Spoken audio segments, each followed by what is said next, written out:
우리 이 시간 앞뒤 옆사람 함께 인사 나누시겠습니다. 주님 안에서 사랑하며 축복합니다.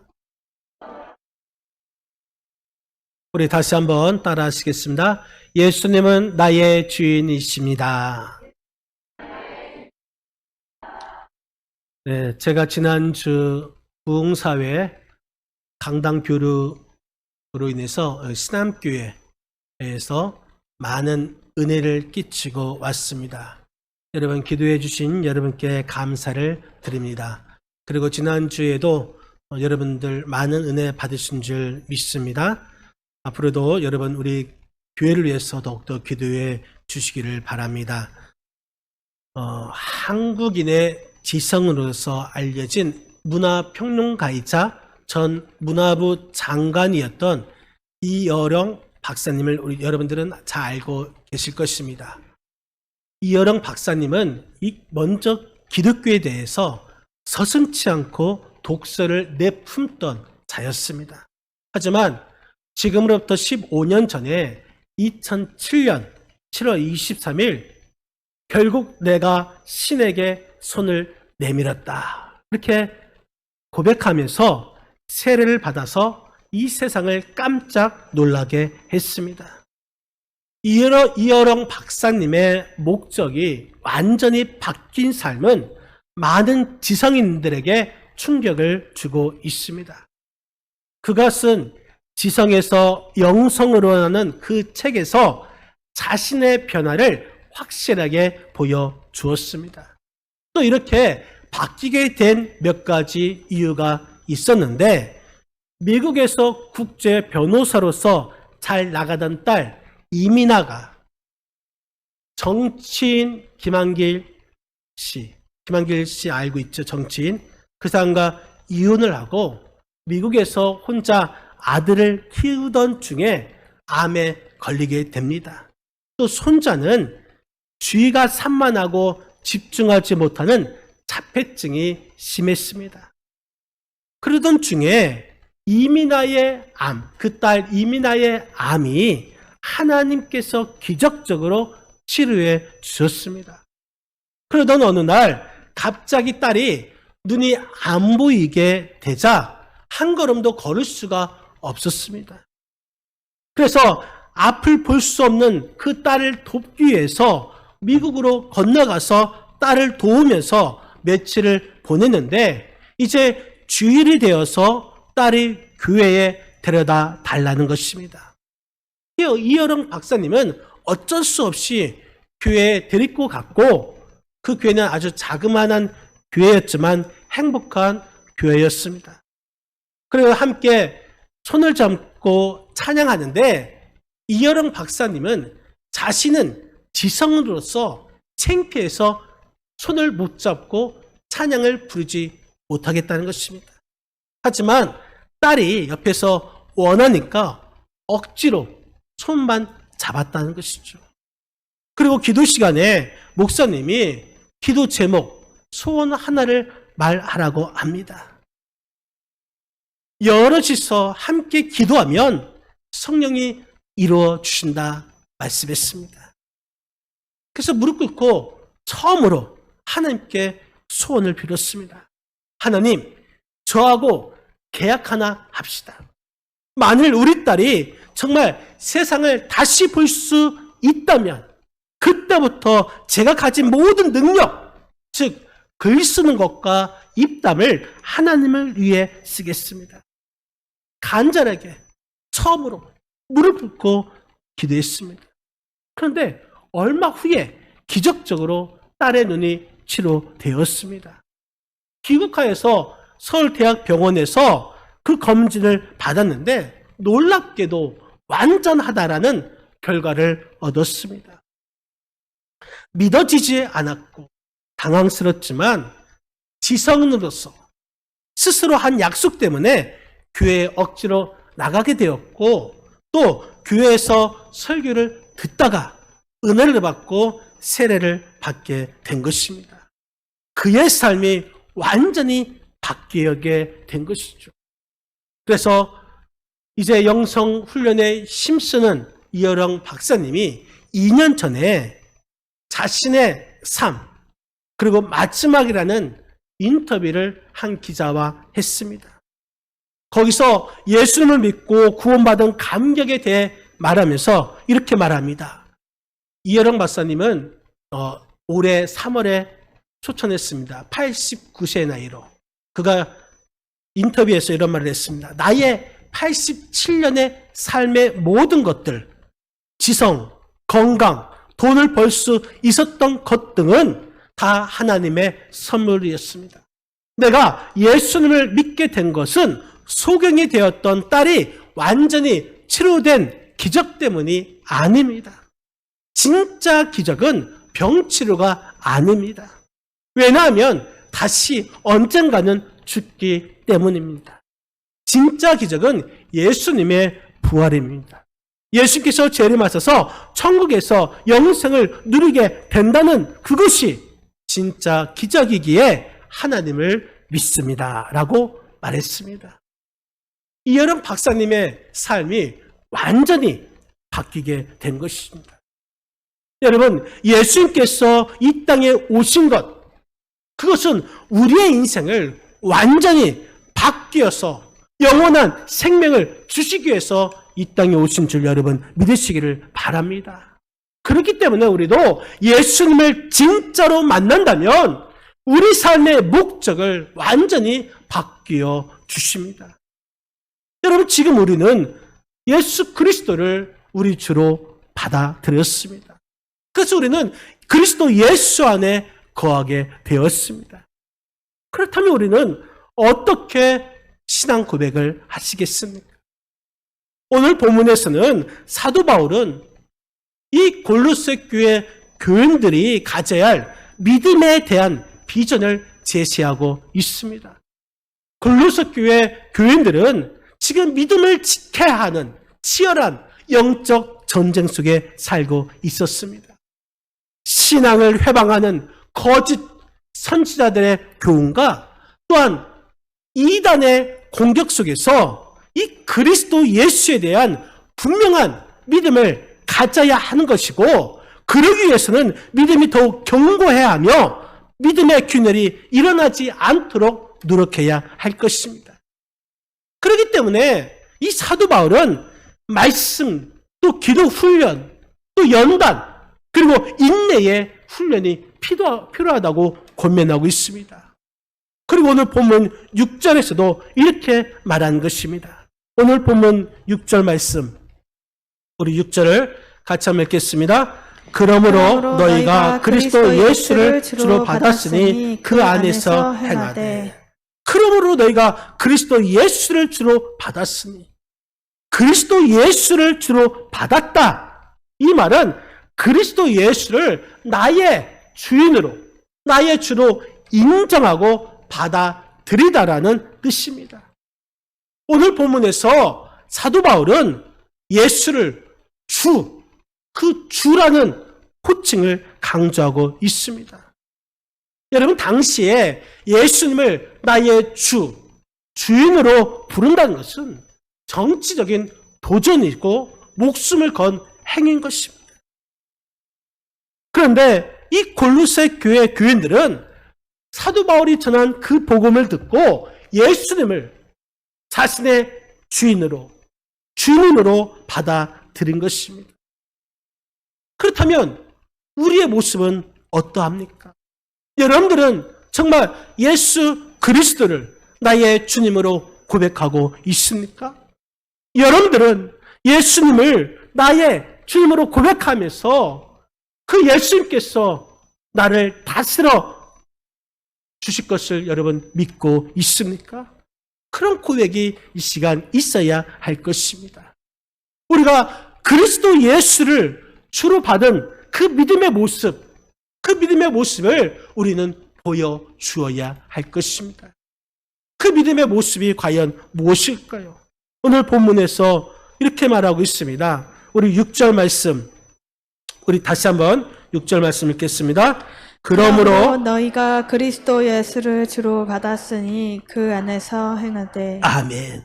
너희가 그리스도 예수를 주로 받았으니 그 안에서 행하되. 그리스도 예수를 주로 받았다면 우리는 주 안에서 행하야만 되는 줄 여러분 믿으시기를 바랍니다.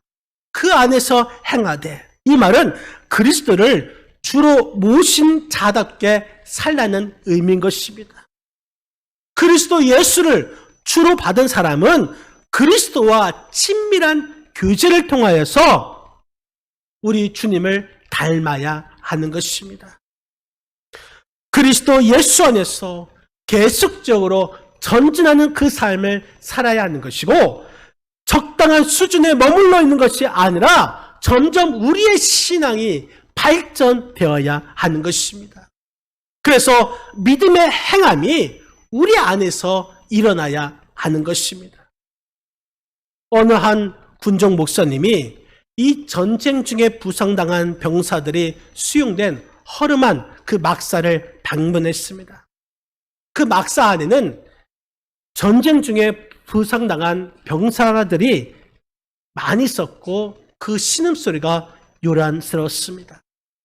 이 군종 목사님은 한 손에 성경을 들고 이 부상당한 병사의 이마를 손에 얹고 말합니다. 내가 당신을 위해서 기도해 주겠습니다. 그러자 이 부상병이 이렇게 말합니다. 목사님, 저는 지금 목이 마릅니다. 물 좀 주세요. 이 목사님은 병사에게 물을 먹인 후에 다시 말합니다. 이제 기도해 줘도 될까요? 목사님, 전 지금 너무나 춥습니다.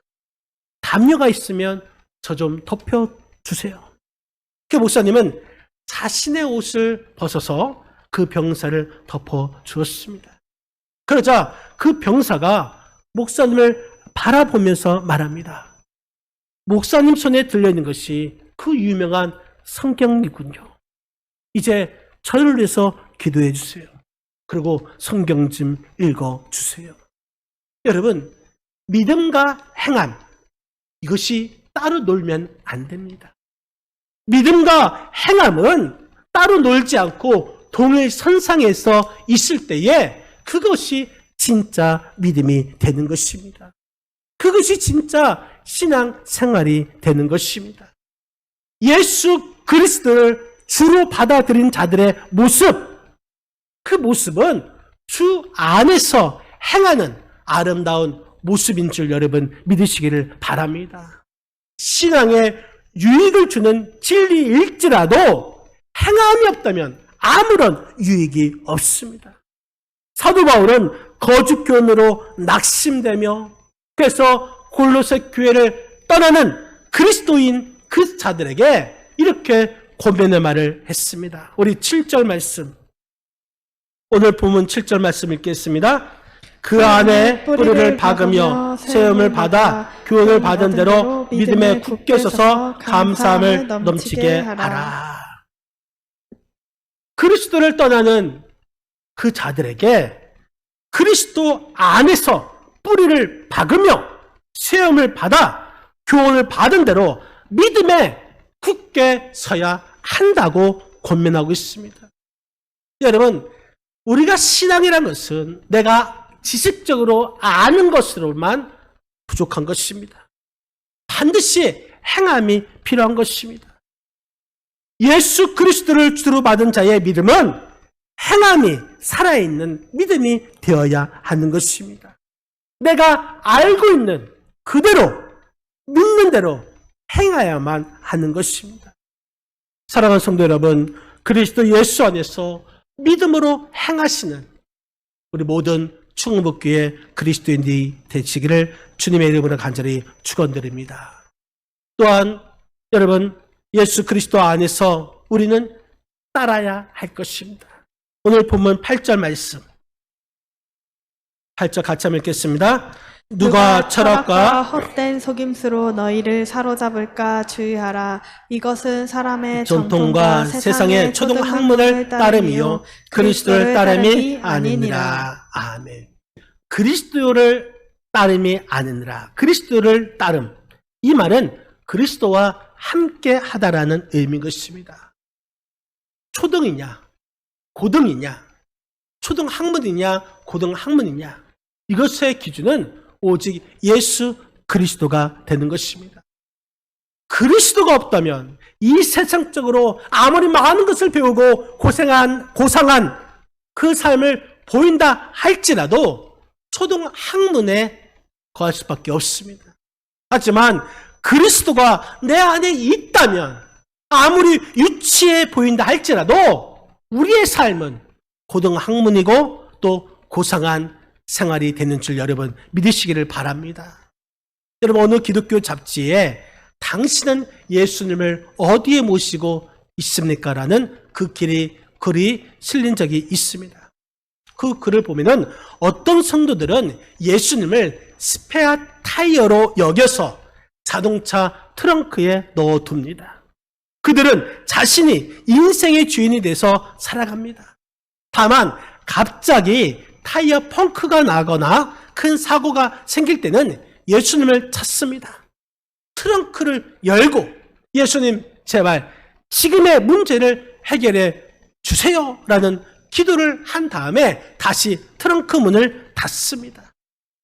그들에게 예수님은 문제가 생겼을 때 좋은 해결책이 되는 하나의 수단이 될 수밖에 없는 것입니다.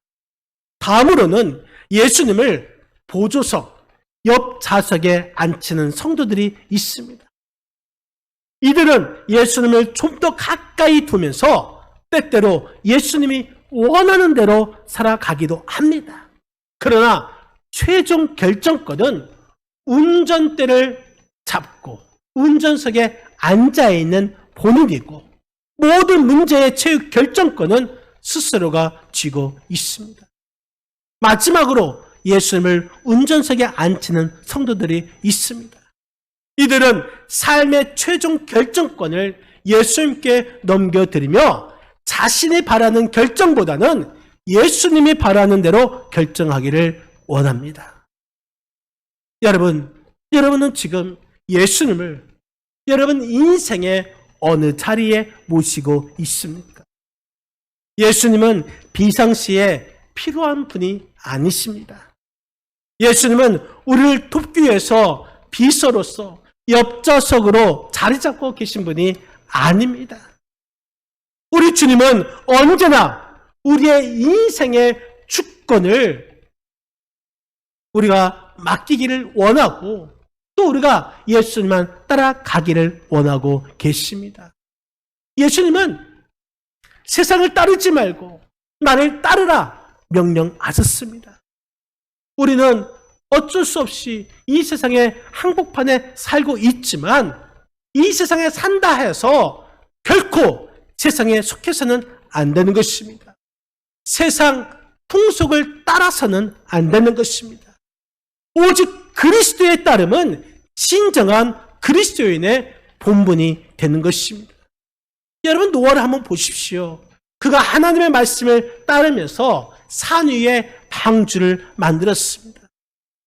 산 위에 방주를 만들었을 때에 모든 사람들은 노아가 받은 하나님의 말씀이 틀렸다라는 것입니다. 그러면서 그 말씀대로 행하는 노아를 조롱하였습니다.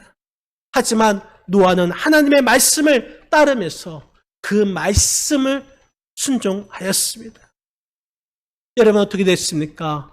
홍수 때에 모든 사람들은 멸망당하였지만 노아 자신과 가족은 구원받은 줄 여러분 믿으시기를 바랍니다. 모름지기 그리스도인은 하나님의 말씀을 최고로 여기면서 주님을 따라가야 하는 것입니다.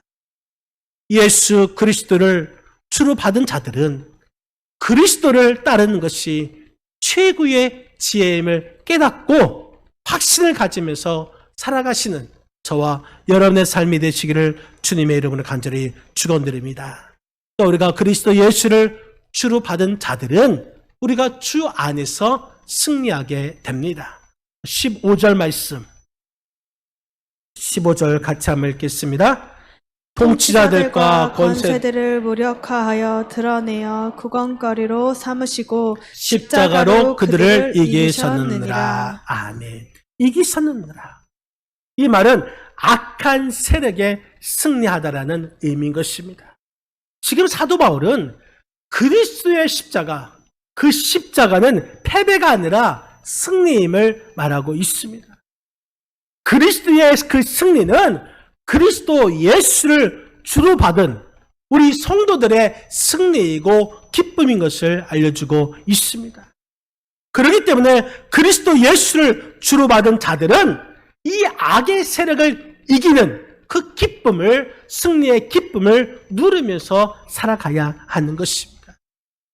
여러분, 알렉산더 대왕 알고 있죠? 그가 군대를 이끌고 페르시아와 전쟁을 하기 위해서 전진하고 있었습니다. 그런데 군인들의 모습을 보니까 전쟁도 하기 전에 이미 패전을 결심한 듯 힘없이 행군을 하고 있었던 것입니다. 그때 알렉산더 대왕은 그 이유를 알았습니다. 군인들은 여러 전투에서 승리하였고 또 그 전투에서 승리한 전리품들, 노획물들을 몸에 잔뜩 지니고 있었습니다. 이에 군인들의 행군이 이제 그 전리품 때문에 지쳐 있는 것이죠. 이것을 안 알렉산더는 군인들을 멈추게 한 뒤에 지금 가지고 있는 노획물들을 다 모아서 불태웠습니다. 물론 군인들의 불평이 있었죠. 하지만 그 노획물들 다 불태움을 통해서 페르시아의 전투에서 승리할 수 있었습니다. 여러분, 우리 모두는 그리스도의 군사입니다. 그리스도의 십자가 군사입니다. 그런데 우리는 그리스도의 십자가 군사로서 그 역할을 잘 감당하지 못할 때가 많이 있습니다. 그 이유가 무엇입니까? 세상적인 욕심을 잔뜩 짊어지기 때문 것이죠. 그렇기 때문에 십자가 군사로서의 노릇을 잘 하지 못하고 있습니다. 우리가 그리스도의 십자가 군사로서 잘 하기 위해서는 이 세상의 것들을 다 주님 앞에 내려놓을 수 있어야 하는 것입니다. 그리고 우리 주님께서 지신 그 십자가의 사랑으로 나아갈 때에 우리는 승리할 수가 있는 것입니다. 주님의 십자가, 그것은 승리인 것입니다. 주님의 십자가는 죽음을 초월합니다. 여러분, 십자가는 이제 삶의 끝이 아니고 다시금 영원한 세계의 시작이 되는 것입니다. 그렇기 때문에 그리스도 예수를 주로 받은 사람은 죽음을 무서워하지 않는 것입니다. 왜냐하면 십자가를 통해서 부활을 약속받았기 때문 것입니다. 또한 그리스도인은 사탄을 무서워하지 않습니다. 왜냐하면 이미 예수님께서 십자가로 승리하셨기 때문 것입니다. 우리 그리스도인은 악한 영의 공격을 두려워하지도 않습니다. 왜냐하면 우리 예수님께서 승리를 주실 것을 믿기 때문 것입니다. 사랑하는 성도 여러분, 그리스도 예수를 주로 받은 우리 그리스도인들은 순간순간마다 승리케 하시는 그 하나님을 확실히 믿으시기를 주님의 이름 간절히 부탁드리겠습니다. 영국의 어느 광고 회사가 큰 상금을 걸고 스코틀랜드의 에드버러, 다시 말해서 영국의 북쪽에 있습니다. 그 에든버러에서 영국의 런던까지, 런던은 남쪽에 있습니다. 그래서 북쪽에서 남쪽까지 가장 빠른 시간에 올 수 있는 방법을 묻는 퀴즈를 냈습니다. 많은 사람들이 비행기로 가는 것이 가장 빠르다고 대답을 했습니다. 또 어떤 사람은 기차를 타고 오다가 어느 순간부터, 그 시점부터 버스를 갈아타는 것이 가장 빠른 방법이라고 말을 합니다. 또 어떤 사람은 이 새벽에, 낮에는 차가 많으니까 새벽에 지름길로 자기가 운전하면서 가는 것이 가장 빠르다고 했습니다. 많은 사람들이 여러 가지 방법을 제시했고 또 실제 시간을 재어가면서 자기가 옳다고, 이것이 가장 빠른 방법이라고 주장하기도 했습니다. 그러나 많은 참가자의 답 중에서 정답은 그 답을 채택한 것은 사랑하는 사람과 함께 간다라는 그 답이 채택되었습니다. 사랑하는 사람과 함께라면 아무리 먼 길이라도 무척 가깝게 느낄 수 있다는 것이죠. 이것이 사랑의 거리 계산법인 것입니다.